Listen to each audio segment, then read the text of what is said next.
Universidad de Buenos Aires. Química 8301 y 6301. Electroquímica y pilas. La electroquímica se enfoca en el estudio de las reacciones químicas que involucran fenómenos eléctricos. Básicamente veremos reacciones químicas que permiten la obtención de energía eléctrica y se producen en pilas y baterías. Reacciones químicas que ocurren mediante el consumo de energía eléctrica y son empleadas en procesos industriales. Y reacciones químicas indeseables que requieren de la circulación de corriente eléctrica y que se dan en los fenómenos de corrosión electroquímica. En física se describen algunos conceptos básicos como el de carga eléctrica. Esta, si está presente en la materia, se manifiesta ejerciendo fuerzas de interacción entre los cuerpos, las llamadas interacciones electromagnéticas. En los inicios del estudio de la electricidad, aproximadamente en el 600 a.C., los griegos descubrieron que luego de frotar una pieza de ámbar contra un paño de lana, el ámbar atraía a otros objetos. También se encontró que dos piezas de ámbar cargadas de este modo se repelían entre sí. Posteriormente se observó que al frotar varillas de vidrio contra un paño de seda, las varillas también se cargaban, atraían otros cuerpos y se repelían entre sí. Numerosas experiencias han demostrado desde entonces la existencia de dos tipos de carga, la que adquiría el plástico y la que adquiría el vidrio. Benjamin Franklin, 1706-1790, sugirió llamar a esas dos clases de carga positiva y negativa respectivamente, y aún se utiliza esa designación. Se ha comprobado que las cargas del mismo signo se repelen entre sí, y que las cargas de signo opuesto se atraen mutuamente. En 1897, J.J. Thomson descubrió un corpúsculo con carga negativa presente en los átomos de todos los elementos y que tenía una masa muy inferior a la de los átomos de los elementos conocidos. Se aceptó llamar a esa partícula electrón. Esta partícula resultó tener la menor cantidad de carga conocida. Esta cantidad de carga no se puede subdividir, resultando que cualquier carga medible es un múltiplo positivo o negativo de su valor.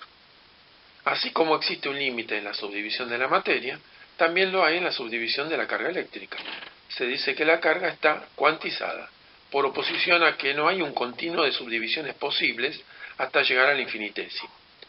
El valor medido para esta carga límite es 1,602176487 por 10 a la menos 19 coulombios, según Yupac, aunque a los efectos prácticos adoptaremos el valor 1,60 por 10 a la menos 19 coulombios. Al escribir fórmulas químicas de especies con carga eléctrica, se conviene en asignar el valor -1 a la carga del electrón y +1 a la carga que queda luego de remover un electrón de un cuerpo eléctricamente neutro. No es práctico escribir cada vez 1,60 por 10 a la menos 19 coulombios. Resulta así que especies como cloruro, catión potasio y catión calcio se escriben según esta convención. Del mismo modo que las masas atómicas son pequeñas, la carga de un electrón también lo es. Cuando se hacen cálculos con cantidades macroscópicas de materia y electricidad, resulta conveniente trabajar con una cantidad de carga más grande. Para ello, se definió el Faraday de electricidad, que es la carga aportada por un mol de electrones. Como un mol de electrones consiste en un número de Avogadro de electrones, podemos estimar la equivalencia del Faraday en coulombios multiplicando el valor de la carga del electrón en coulombios por el número de Avogadro. Según Yupac, la carga que corresponde a un Faraday de electricidad es de 96.485,3399 coulombios, pero a los efectos prácticos la tomaremos como de 96.500 coulombios. Cuando se ubica una carga eléctrica en un campo eléctrico, sobre ella actúa una fuerza ejercida por el campo eléctrico. Para desplazar a la carga por el campo eléctrico sin que se acelere, habrá que ejercer otra fuerza que contrarreste exactamente a la ejercida por el campo eléctrico. Como hay desplazamiento, esta fuerza estará realizando trabajo.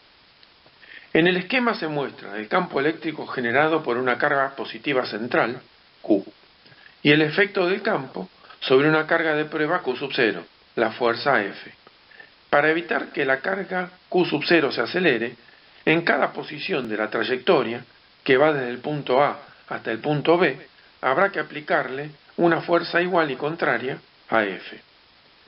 El valor de F resulta de multiplicar la intensidad del campo eléctrico E en la ubicación por la magnitud de la carga Q sub 0. Asumiendo que la pequeña carga Q sub 0 se mueve como se indica, la proyección de la fuerza aplicada sobre el vector desplazamiento será opuesta al vector desplazamiento, y el trabajo realizado por la fuerza aplicada, no por la fuerza que ejerce el campo eléctrico, resulta de la integral escrita, y de signo negativo.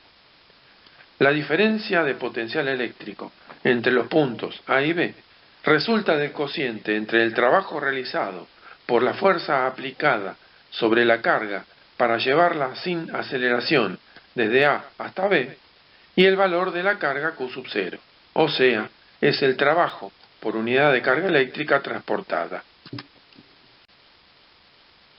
Si despejamos el valor del trabajo partiendo de la definición de diferencia de potencial vista anteriormente, resulta que el trabajo eléctrico se obtiene de multiplicar la magnitud de la carga transportada por la diferencia de potencial entre los puntos inicial y final de la trayectoria. Si para un dispositivo electroquímico llamamos delta E a la diferencia de potencial entre sus bornes, V sub B menos V sub A, y el valor de la carga eléctrica trasladada entre los bornes se expresa como múltiplo de la carga E del electrón, el trabajo eléctrico para trasladar la carga de magnitud N por E de un borne al otro resulta del producto N por E por el delta E. Si la magnitud de la carga eléctrica trasladada entre los bornes la expresamos como múltiplo de la carga de un mol de electrones, representando por n sub e menos al número de moles de electrones que circuló, el trabajo eléctrico resulta del producto de n sub e negativo por el Faraday de carga por el delta E entre los bornes, cambiado de signo dada la carga negativa del electrón. Existen sustancias que ofrecen poca resistencia a la circulación de partículas cargadas eléctricamente y son atravesadas fácilmente por la corriente eléctrica. Se dice que estas sustancias son buenas conductoras de la electricidad. El comportamiento opuesto lo presentan otras sustancias, conocidas como aislantes eléctricos. Cuando los portadores de carga eléctrica que se mueven por una sustancia son exclusivamente electrones, la sustancia es un conductor electrónico. Son ejemplos todos los metales, algunos óxidos, sulfuros y carburos y algunos no metales como el grafito. También los semiconductores como el silicio, el germanio y en general los semiconductores tipo P y tipo N, en definitiva, conducen la corriente por movimiento de electrones. La circulación de corriente, por lo general, va acompañada de generación de calor, efecto Joule. La cantidad de calor generado aumenta con el cuadrado de la intensidad de la corriente y con la resistencia del conductor. También se observa una caída de potencial a lo largo del conductor, ley de Ohm. En el caso de los conductores iónicos, los portadores de carga son positivos y negativos, los iones. Los iones son los que se mueven por el material llevando la carga eléctrica. Al igual que en los conductores electrónicos, cuando por ellos circula corriente, se observa liberación de calor y caída de potencial eléctrico. Los conductores iónicos, además de tener portadores de carga diferentes, se diferencian de los conductores electrónicos por el hecho de que habrá una reacción química de óxido-reducción acompañando a la circulación de corriente. Cuando los iones llegan a la superficie de los conductores electrónicos, que transmiten la diferencia de potencial, toman electrones y se reducen o ceden electrones y se oxidan. En estos conductores, durante la conducción de corriente, hay transferencia de masa. El material de la solución y o el de los conductores electrónicos migra y se transforma en otras sustancias, en cantidad significativa. Ello se aprovecha en los procesos industriales para obtener materiales. Son ejemplos de este tipo de conductor los sólidos iónicos fundidos y las soluciones con especies iónicas disueltas. También existen conductores iónicos sólidos. En la actualidad se busca producir industrialmente sólidos conductores iónicos, con el objetivo de fabricar acumuladores con electrolito sólido. Llamamos electrolito a toda sustancia capaz de conducir la corriente eléctrica porque es atravesada por iones. Son conductores iónicos. Así, son electrolitos comunes los líquidos obtenidos fundiendo sólidos iónicos y las soluciones de sólidos iónicos y de sólidos covalentes capaces de producir iones al disolverse en el solvente adecuado.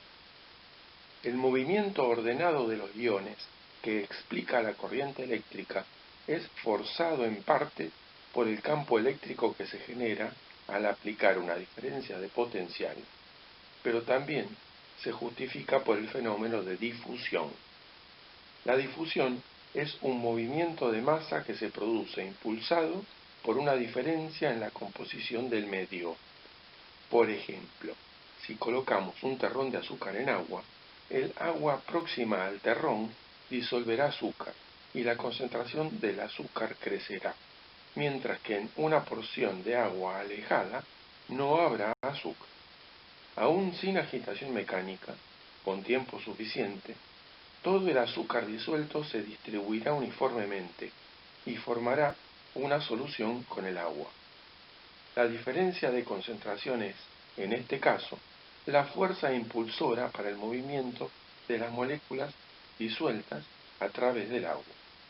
El azúcar irá desde las regiones donde su concentración es elevada hacia las regiones donde su concentración es menor, por difusión.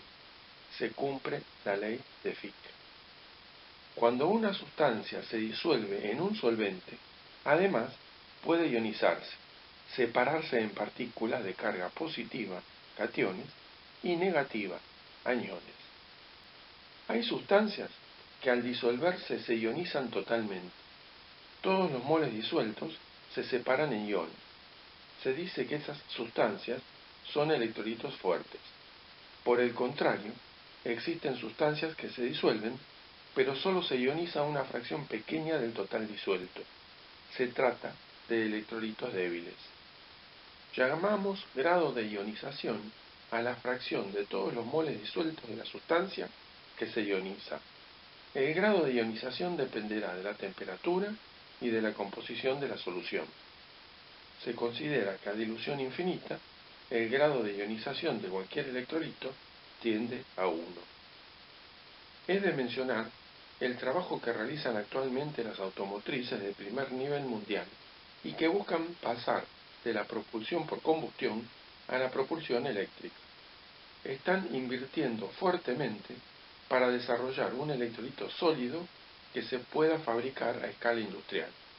Su objetivo es disponer de acumuladores de electricidad de mayor relación carga-peso para mejorar las prestaciones de los autos eléctricos.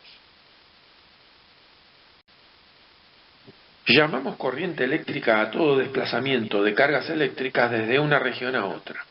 La rapidez con la que se desplaza la corriente es la intensidad de corriente. Resulta del cociente entre la magnitud de la carga eléctrica que atraviesa una sección del conductor y el tiempo transcurrido cuando el intervalo de tiempo tiende a cero. Si la carga eléctrica se mide en coulomb y el tiempo en segundos, la intensidad de corriente queda expresada en amperes. Para lograr la circulación de corriente eléctrica en un conductor, se establece una diferencia de potencial entre sus extremos, y el campo eléctrico asociado ejerce sobre los portadores de carga una fuerza que los obliga a moverse en una dirección promedio que se traduce en un flujo neto observable de carga.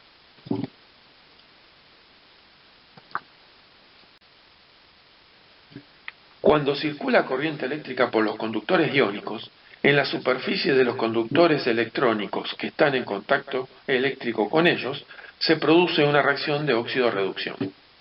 Si una especie se consume en la superficie del conductor electrónico, Su concentración baja respecto de la existente en el seno del electrolito y se produce la difusión de esa especie desde el seno del electrolito hacia la superficie del conductor electrónico. A la inversa, si la especie se forma en la superficie del conductor electrónico, la concentración de la especie crece en ese lugar y habrá difusión de la especie hacia el seno del electrolito. En el caso que muestra el esquema, se observa que en el ánodo se oxidan los átomos de zinc, dejan sus electrones en el metal y los cationes zinc formados migran hacia el seno de la solución electrolítica. En el cátodo se observa que los cationes cúprico se aproximan hacia la superficie del metal y al ponerse en contacto con ella, toman electrones y se reducen a átomos de cobre que pueden integrarse al cuerpo metálico. La circulación de electricidad por las soluciones es por movimiento de iones. Toda reacción química de oxidorreducción involucra la transferencia de electrones desde una especie química hacia otra. La especie que cede electrones se oxida y la especie que los toma se reduce. Como en una reacción química los electrones se transfieren y no desaparecen, siempre habrá una oxidación asociada a una reducción. Como ejemplo se presenta la descomposición del cloruro de sodio para dar sodio metálico y cloro gaseoso. La reacción se lleva a cabo en fase fundida. La reacción total se puede describir separándola en dos semireacciones que se describen por medio de las semiecuaciones correspondientes. Una corresponde al proceso de reducción del catión sodio formando sodio metálico y la otra al proceso de oxidación del ion cloruro con producción de cloro gaseoso. El estado de oxidación de un elemento en una sustancia es la carga que tendría el átomo promedio de ese elemento si se le asignaran todos los electrones de cada enlace con otros elementos en caso de ser el elemento más electronegativo, o se le quitaran si fuera el menos electronegativo. En el transcurso de una reacción química, una especie se oxida cuando alguno de sus átomos constituyentes aumenta su estado de oxidación y se reduce cuando disminuye su estado de oxidación. La sustancia que se oxida cede electrones y es el agente reductor. La sustancia que se reduce toma electrones y es el agente oxidante. En las sustancias simples, los átomos de un elemento no comparten electrones con átomos de otros elementos. Por ello, el estado de oxidación es cero. Los iones negativos monoatómicos han tomado los electrones que le dan la carga, suponemos que de otro elemento. Por ello son más electronegativos que el otro elemento y se cuentan todos los electrones tomados para dar el número de oxidación negativo. Ello coincide con la carga del ion. Si el ion es positivo, su carga coincide con la cantidad de electrones cedidos a otros elementos y con el número de oxidación. La suma de los estados de oxidación de los átomos en una especie coincide con su carga neta. Teniendo en cuenta ello, a partir de conocer el estado de oxidación del oxígeno, que salvo excepciones es -2, en los compuestos donde se halla presente, surge con facilidad el estado de oxidación de los otros elementos. Lo mismo puede considerarse para el hidrógeno, que salvo excepciones presenta estado de oxidación +1. Los estados de oxidación no necesariamente coinciden con números enteros, como se puede ver en el caso del azufre en el ion tetrationato. Primero se analiza el caso de los elementos presentes en el sulfito de sodio, una sal constituida por cationes sodio y aniones sulfito. Como el catión sodio es monovalente, su estado de oxidación es +1. El átomo de sodio que le dio origen cedió un electrón. De la fórmula, si quitamos el sodio, nos queda el anión sulfito, que deberá tener carga doble negativa para compensar la de los dos sodios y que la sal sea eléctricamente neutra. Dentro del anión hay 3 oxígenos, que sabemos tienen estado de oxidación -2. Por ello, se concluye que el estado de oxidación del azufre debe ser tal que sumado al de los 3 oxígenos se obtenga la carga del ion, o sea, debe ser más 4.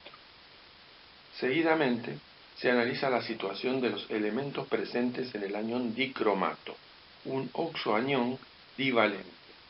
Como la carga del ion debe coincidir con la suma de los números de oxidación de los átomos de los elementos presentes, y sabemos que el oxígeno tiene estado de oxidación -2, los dos átomos de cromo deberán sumarle a -14, que es el aporte de los 7 oxígenos, una cantidad que lo lleve a -2, o sea, deberán sumar más 12, o bien, cada átomo de cromo más 6, y ese es su estado de oxidación. Para balancear una ecuación de óxido-reducción por el método del ion-electrón, primero se deben identificar las especies que contienen elementos que se oxidan o se reducen. Pueden ser iones en solución o sustancias que no se ionizan. A continuación, se procurará escribir las dos semiecuaciones del proceso, la que muestra la oxidación de un elemento en un renglón y la que muestra la reducción en otro renglón. En cada semiecuación se colocarán como reactivos o productos las especies iónicas o las sustancias no ionizables que contienen al elemento cuyo estado de oxidación cambia. Se procederá a equilibrar cada semiecuación como se describe en el ítem 2. Hecho esto, en una semiecuación los electrones aparecerán como reactivos, en la reducción, y en la otra como productos, en la oxidación. Si la cantidad de electrones que aparece en cada semiecuación balanceada no es la misma, se procurará igualarla en el mínimo común múltiplo, multiplicando cada semiecuación por la cantidad de electrones que aparece en la otra. A continuación, se procederá a sumar las dos semiecuaciones para obtener la ecuación iónica neta. Si la reacción se efectúa en medio básico y en la ecuación aparecen iones hidrógeno, se agregarán a ambos lados de la ecuación la cantidad de iones hidróxido necesaria para convertir a todos los iones hidrógeno en agua.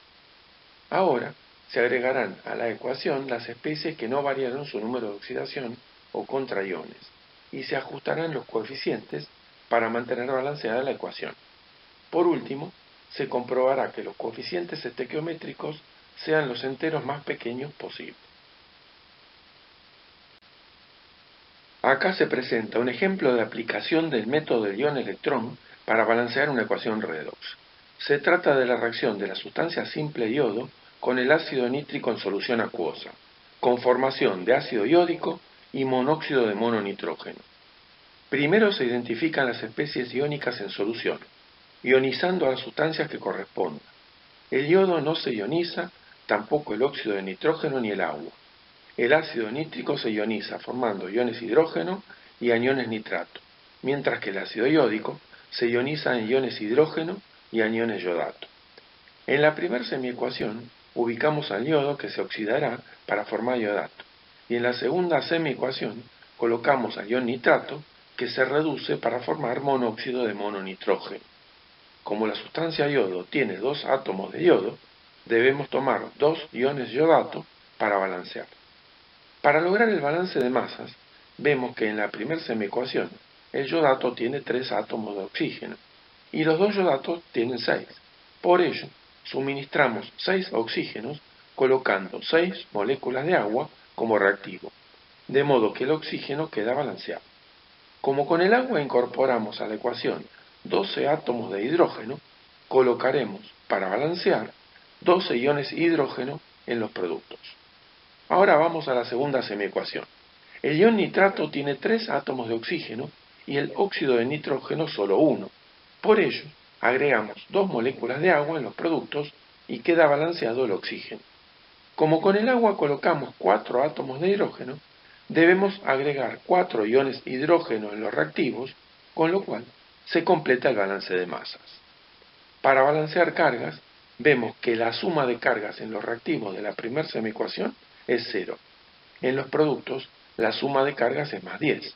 De allí que si agregamos 10 electrones en los productos, quedarán balanceadas las cargas. Para la segunda semiecuación, la suma de cargas en los reactivos da más 3 y en los productos da 0. Por ello, Agregando 3 electrones a los reactivos, se logra el balance de cargas. Luego, se igualan multiplicando las semiecuaciones por números enteros, en este caso por 3 y por 10, los electrones de la semiecuación de oxidación con los electrones de la semiecuación de reducción. Finalmente, se suman las semiecuaciones balanceadas y se completan con el agregado de los iones espectadores, obteniendo la ecuación global balanceada. El equivalente redox es una cantidad de sustancia, así como lo es el mol de una sustancia o una cierta masa de sustancia. Se define para una reacción química redox especificada como la cantidad de sustancia que reacciona cuando, debido a la reacción, se transfiere un mol de electrones. Cuando ocurre una reacción redox, la cantidad de moles de electrones transferidos del reductor al oxidante es única y, de acuerdo con la definición dada, coincidirá con la cantidad de equivalentes redox que reaccionó de cualquiera de las sustancias participantes en la reacción. En el ejemplo, se presenta la ecuación redox balanceada de la reacción de sulfato ferroso con el permanganato de potasio en solución acuosa con ácido sulfúrico para dar sulfato férrico junto con sulfato manganoso, sulfato de potasio y agua. La ecuación está balanceada con la transferencia de 10 moles de electrones. Por ello, es que, según está escrita, están reaccionando 10 equivalentes de cualquiera de las sustancias participantes. Si analizamos el sulfato ferroso, veremos que reaccionan 10 moles. Por ello, la cantidad equivalente será igual al mol. Es la cantidad que reacciona al transferir un mol de electrones. Si conozco la masa que reaccionó de cualquiera de las sustancias, podré calcular cuántos equivalentes reaccionaron de todas y cada una de las sustancias. Como ejemplo, podemos tomar 2 gramos de sulfato ferroso. Como la cantidad equivalente de sulfato ferroso es igual al mol, la masa de un equivalente es de 136 gramos, la masa de un mol. Y la cantidad de equivalente correspondiente es 2 gramos dividido 136 gramos, igual a 0,015 equivalentes. Entonces, podemos decir que además se consumen 0,015 equivalentes de permanganato de potasio y de ácido sulfúrico, y que se forman 0,015 equivalentes de sulfato férrico, de sulfato manganoso, de sulfato de potasio y de agua. La relación entre el mol y el equivalente para cada sustancia se calcula dividiendo el número de moles de la sustancia que reaccionaron por el número de electrones que se intercambió. La inversa, la relación entre el equivalente y el mol, se explica en la presentación. Para calcular la masa del equivalente de cada sustancia, basta dividir la masa molar por la relación entre el equivalente y el mol. Un análisis volumétrico es cualquier procedimiento basado en la medida del volumen de reactivo necesario para que reaccione completamente con el analito presente en la muestra. En una titulación, a una cantidad perfectamente conocida de muestra, generalmente ubicada en el Erlenmeyer, se le añaden incrementos de la disolución del reactivo de concentración conocida, el valorante, hasta que la reacción se completa. A partir de la cantidad de valorante gastada, se puede calcular la cantidad de analito que había en la muestra. Por lo general, el valorante se añade desde una bureta. La reacción a ser utilizada debe ser prácticamente completa y lo suficientemente rápida como para que cada agregado de analito se consuma en su totalidad en un tiempo razonable antes de proceder al siguiente agregado. Las reacciones típicamente empleadas en estos procedimientos son de la categoría ácido-base, redox, de formación de complejos y de formación de precipitados. Cuando se completó la reacción, lo cual se detecta por medio de un indicador adecuadamente seleccionado, se cumple que la cantidad de equivalentes agregados del valorante es igual a la cantidad de equivalentes de analito presentes en la muestra original. Si se trata de una muestra líquida de volumen perfectamente medido, dado que se midió el volumen de la solución valorante gastado para completar la reacción y se conoce la concentración de la solución valorante, de la igualación de las cantidades de equivalentes que reaccionaron, como se ve en la presentación, se puede despejar la concentración del analito en la muestra.